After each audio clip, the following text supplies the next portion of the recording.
Hello bachcho, let's see the question.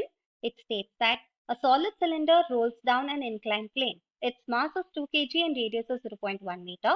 If the height of the inclined plane is 4 meter, what is its rotational kinetic energy when it reaches the foot of the plane? Assume that the surfaces are smooth. So इसमें हमें key concept क्या है? Key concept है हमारा ये cylinder कुछ height से role करके फुट ऑफ द इंक्लाइन तक आ रहा है, तो हम यूज कर सकते हैं energy conservation, principle of conservation of energy. इस क्वेश्चन को थोड़ा विजुअलाइज करेंगे। ये है हमारा इंक्लाइन प्लेन, इधर हमारा सिलेंडर रोल होना स्टार्ट होगा। मोमेंट ऑफ इनर्शिया जो भी हम कंसीडर करेंगे that should be about the centre of mass. ये होगा height of the incline plane 4 metre. जब ये foot of the incline plane तक आ जाएगा, कुछ पोटेंशियल एनर्जी लॉस करके इधर काइनेटिक एनर्जी गेन करेगा।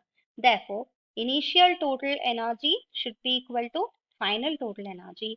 So initial kinetic energy plus initial potential energy should be equal to final kinetic energy plus final potential energy.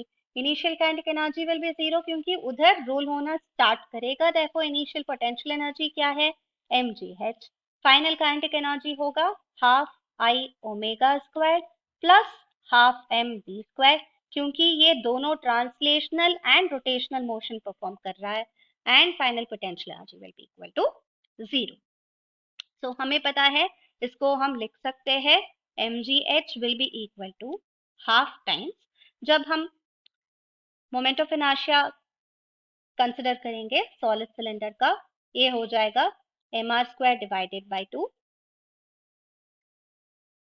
Omega square plus half m v square. तो ये दोनों translational and rotational kinetic energy का sum होगा। हमें निकालना है what is its rotational kinetic energy when it reaches the foot of the plane.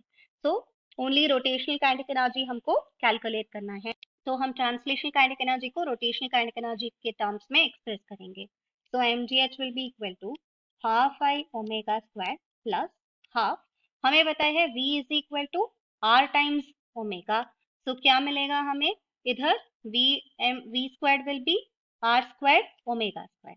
इधर हम मल्टीप्लाई एंड डिवाइड बाय 2 करेंगे, जब हम मल्टीप्लाई एंड डिवाइड बाय 2 करेंगे mgh will be equal to half I omega square plus mr square divided by 2 क्या है हमारा, mr square divided by 2 है moment of inertia of the cylinder about the given axis.